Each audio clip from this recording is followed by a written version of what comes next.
안녕하세요. 반갑습니다.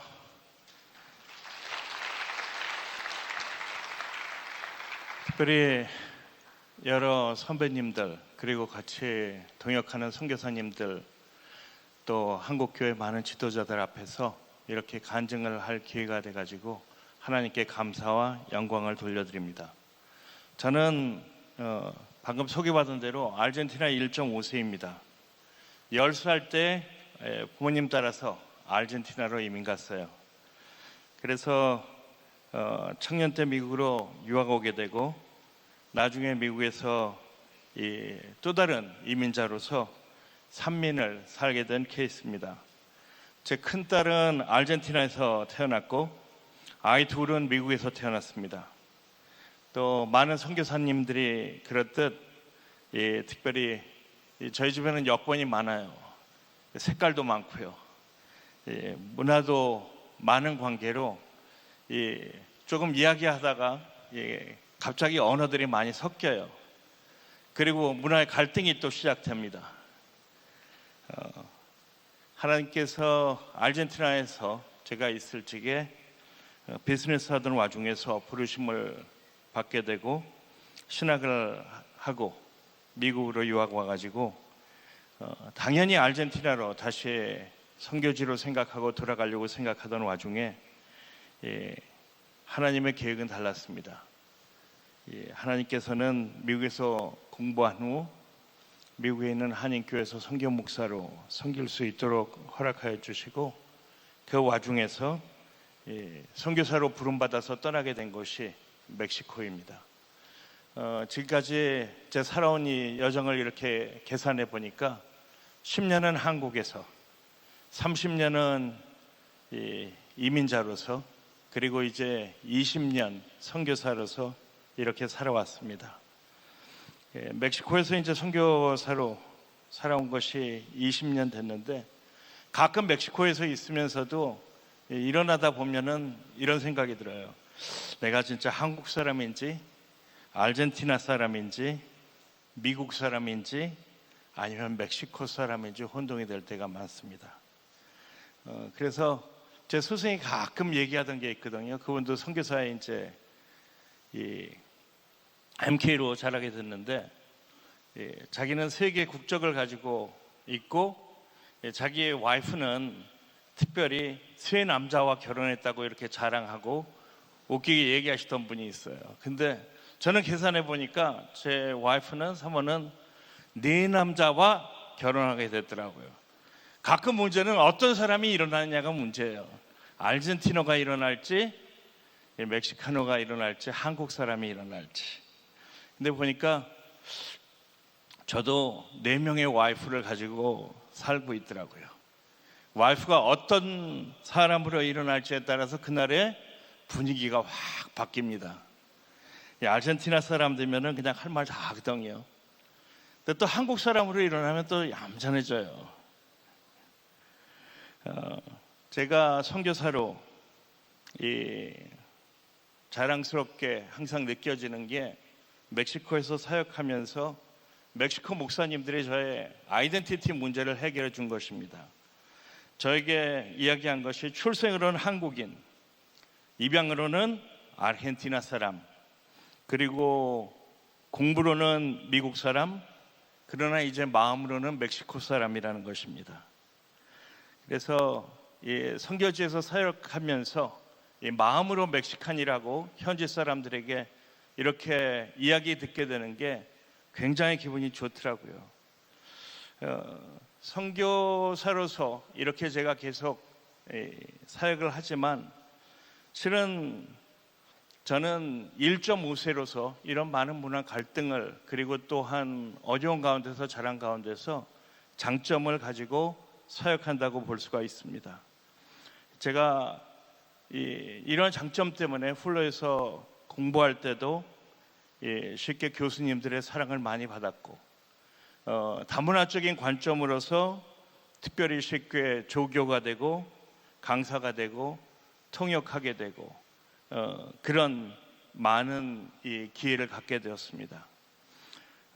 그리고 또한 선교지에서도 많은 사역을 하는 데 있어서 이런 장점을 갖게 되었던 것 같아요. 언어와 문화 배우는 데가 너무 쉬웠습니다. 멕시코에서 사역한다고 이 언어를 새로 배울 필요도 없고, 이 문화는 특별히 멕시코와 아르헨티나 문화 많이 다르지만 그래도 같은 언어권에서 비슷한 점들이 많이 있는 것입니다. 제가 처음으로 사역하게 된 것은 신학교 사역이었습니다. 신학교를 세우고 신학교를 운영하고, 지금은 그 신학교가 멕시코 문교부의 인가된 신학교로서 성장되고 기독교 대학으로 이렇게 변화되는 것을 꿈꿔가고 있습니다. 두 번째 사역하게 된 것은 리더십 훈련이에요. 미국에 있는 라티노들, 그리고 또한 중남미에 있는 라티노들을 훈련시키면서 차세대 리더로서 세워나가고 있습니다. 특별히 미국에 있는 월미션 대학교나 미주 성결대와 자매결혼을 맺게 되면서 이 라티노들을 위한 석사 과정을 개발하고 지금 현재 많은 사람들을 훈련시키고 있습니다. 세 번째로 사역하게 된 것은 가정사역입니다. 특별히 리더십 훈련으로서 신학교를 운영하면서 사역을 했지만 중남미의 이 가정의 많은 문제들로서 멕시코의 목사님들로부터 이 한국의 아버지 학교라는 사역이 있다는 것을 그들이 듣게 되고 가정사역을 시작하게 됐습니다.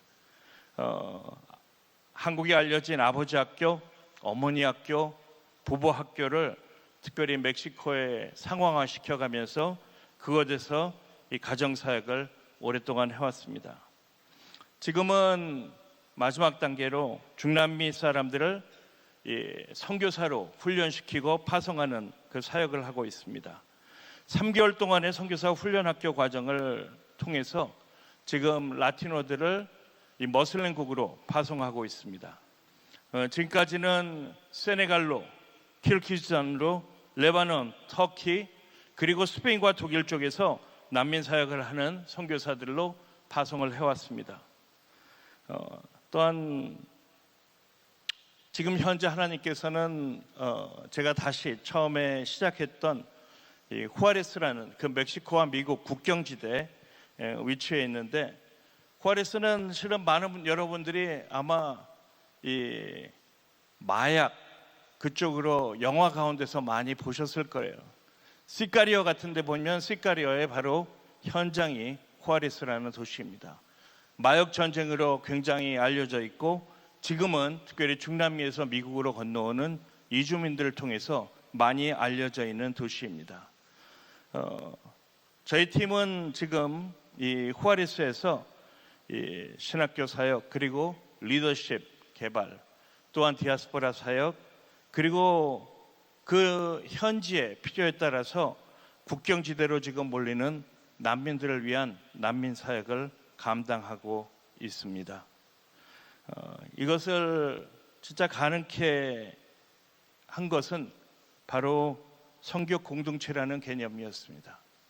여러 가지 사역을 할 수 있는 것은 바로 하나님께서 이 많은 동역자들을 세워주시고 함께 성교 공동체라고 이런 개념으로서 저희가 만들어가는 이 도전을 주셨기 때문이라고 저는 믿습니다.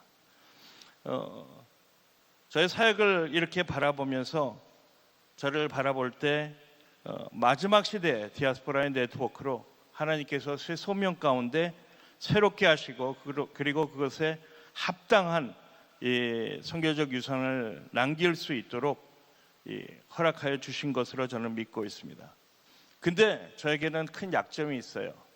이게 거의 저희 1.5세들 그리고 또한 2세들의 약점이라고 볼 수가 있습니다. 그것은 1.5세로서 다른 한국인 선교사들과 협력하는 것과 동행하는 그런 거에 있어서의 문제였습니다. 어려서 자라면서 아직까지도 어떻게 보면은 그 어렸을 때 이미지가 제 삶 가운데 존재한 거예요. 그렇기 때문에 다른 선교사님들과 이 한국 리더들을 봤을 적에 어렸을 때 제가 봤던 어른들의 이미지를 가지고 있습니다. 한번 한국 가정 아버지 학교에서 강의를 하다가 앉아 계신 분들에게 어르신이라고 얘기했다가 굉장히 야단 맞았어요. 같이 늙어가는 사이의 가운데 무슨 어르신? 그래서 제가 벌써 늙어가는 증거더라고요. 근데 거기에 왔던 어려움은 바로 저의 마음속에 있던 상처라고 볼 수가 있습니다. 상처와 그리고 쓴뿌리, 그런 거의 마음이라고 볼 수가 있겠죠. 그래서 저는 항상 선교사로서 사역을 하면서 현지인들 위치에서 사역을 더 해왔던 것 같아요. 그리고 또한 현지 지도자들과 항상 더욱더 가깝다고 볼 수가 있습니다. 근데 제가 이제 성숙해 돼가는 것 같아요. 늙어간다는 증거죠. 이제 하나님께서 저에게 맡겨주신 그 사역의 중심은 바로 관계의 연합과 협력에 있습니다. 지금 이 자리에 제가 서 있는 것도 바로 그 과정의 큰 도전이라고 믿습니다. 제가 작년부터 특별히 받았던 큰 소명 두 가지 중에 하나는 바로 공동체의 회복이라는 것입니다. 하나의 공동체가 되고 공동체로서 사역하는 것. 두 번째는 연합입니다. 현지 사람들과의 연합만이 아니라 특별히 하나님께서 저에게 다시 주신 그 소명을 회복해 하여 주시고 그 소명 가운데서 이 사역을 가능하도록 불러주시는 것 같습니다. 1.5세로서 하나님께서 특별히 저희 1.5세들 그리고 2세들을 세우신 목적은 브리지가 되라는 것으로 믿습니다. 다리가 되는 것이죠. 연합을 하도록 하는 것입니다. 근데 저는 브리지가 되기가 싫었어요. 그냥 다리가 된다는 것은 짓밟혀야 된다는 거거든요. 근데 짓밟히기가 싫었습니다. 그래서 다리가 되는 게 싫었어요. 근데 하나님께서 시간이 지나면서 그 소명을 깨닫게 하여 주시더라고요. 바로 그 존재가 무엇인지 알게 하시고 바로 그 소명 가운데서 하나님의 나라를 이루는 것이 무엇인지 알려주시는 데 있었습니다. 저는 다리입니다. 한국과 라틴 아메리카를 연결하는 바로 다리라고 생각합니다. 하나님의 나라의 확장을 위한 연합의 브리지로 생각하고 있습니다. 저희 팀이 바로 이런 다리를 역할하는 데 있어서 아주 다양하고 재밌습니다. 멕시코에서 함께 사역하는 저희 팀은 한인 1세 선교사, 1.5세, 2세 그리고 3세 선교사들이 함께 팀으로 있습니다. 그리고 연대별도 다양해요. 30대, 40대, 50대, 60대. 그러다 보니까 어려울 때도 있어요. 그렇지만 그 연합 가운데서 하나님을 만나가는 것 같습니다. 저희 팀의 바로 주제는 연합하며 함께 동행하는 데 있습니다. 이것이 하나님께서 저희를 불러주신 것 같아요. 그리고 또한 이번 저희 앵커웨이 도회 때 하나님께서 저희 마음속에 주시는 도전이 아닌가 생각합니다. 저는 특별히 이곳에 이 라티노 지도자들을 모시고 왔습니다. 아시아 지도자들과 중남미 라티노 코미반이 함께 사역하는 것을 꿈꾸고 이 자리에 오게 된 것입니다. 여러분들에게 한 가지 기도 제목 부탁드릴 것은 바로 이제 10월 말에 이 아시아권에서 사역하고 있는 거의 200여 명의 라티노 선교사들을 우리 한국에서 섬기게 됩니다. 멤버 케어로 섬기게 돼요. 이 가운데 진짜 하나님께서 저에게 주신 이 꿈이 이루어지기를 간절히 바라고, 한때 마르틴 루터 킹이 백인과 흑인이 함께 나누는 바로 그 꿈을 꿨다는 것처럼 저는 우리 한국과 아시아 사람과 이 라틴 아메리카 사람들, 바로 교회들이 함께 모여서 하나님의 나라를 이루어 가는 데 있습니다.